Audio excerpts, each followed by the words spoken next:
Здравствуйте, дорогие рукодельницы, гости и подписчики моего канала. Это видео очень короткий, но полезный мастер-класс, как сделать идеальный способ набора петель для вязания резинки.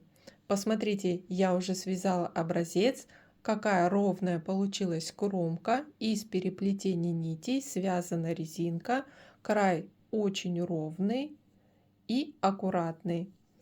Этот способ набора петель очень-очень простой. А второй образец я выполнила классическим способом набора петель. Замечаете разницу? Здесь край немножко разный, разные переплетения нитей, и из-за этого смотрится он не очень аккуратно, не такой идеально ровный, как тот способ, который я вам покажу. Вот так вот резинка растягивается.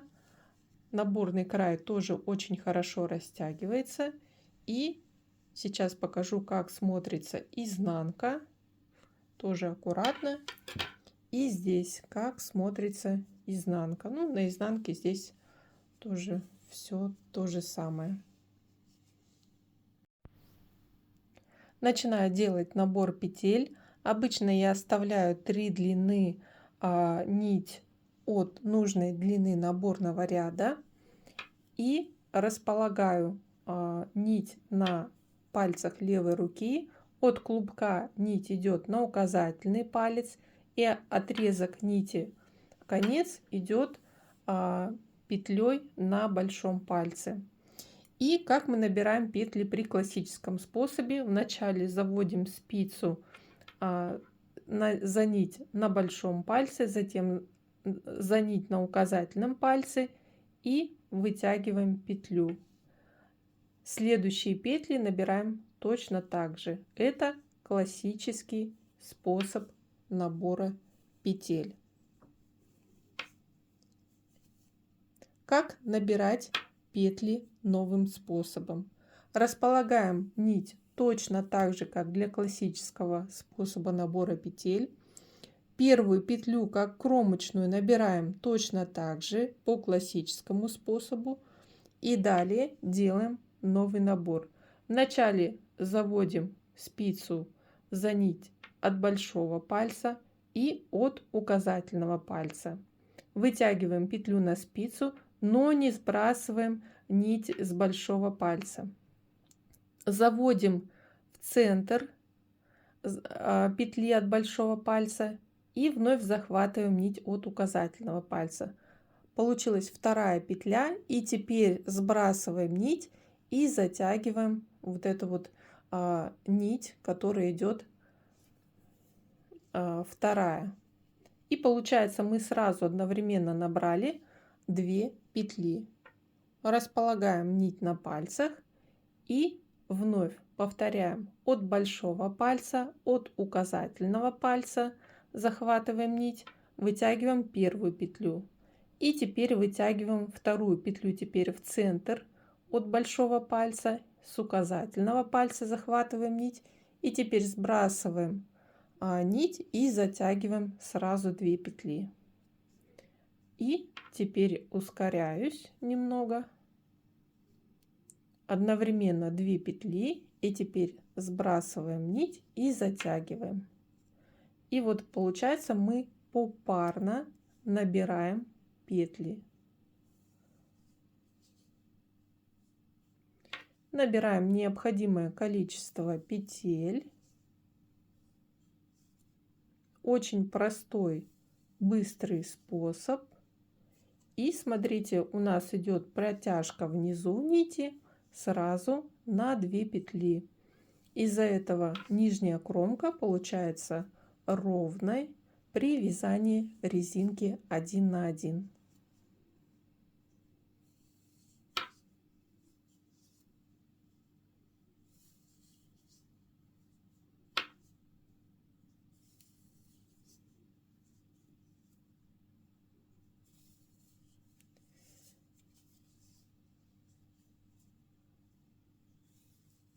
Когда вы набрали необходимое количество петель на нужную ширину ряда, длину ряда, Далее набираем последнюю кромочную петлю. То есть сейчас у нас нечетное количество петель, так как мы первую кромочную набирали классическим способом, далее петли набирали попарно.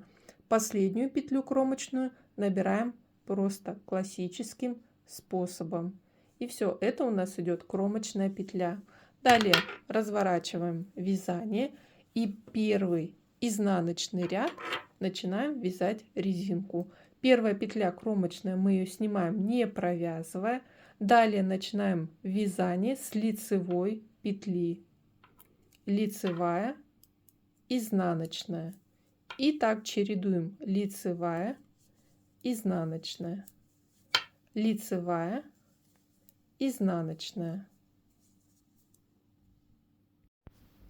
Заканчиваю вязать первый изнаночный ряд. У меня осталось последнее повторение: лицевая, изнаночная петля, и остается одна петля кромочная, ее тоже провязываю изнаночной. Первый ряд закончен. Поворачиваю работу и начинаю вязать второй лицевой ряд. Первая петля кромочная, ее снимаю не провязывая, нить за работой, и теперь вяжу все петли по рисунку. Первая петля идет лицевая, вторая изнаночная, лицевая, изнаночная.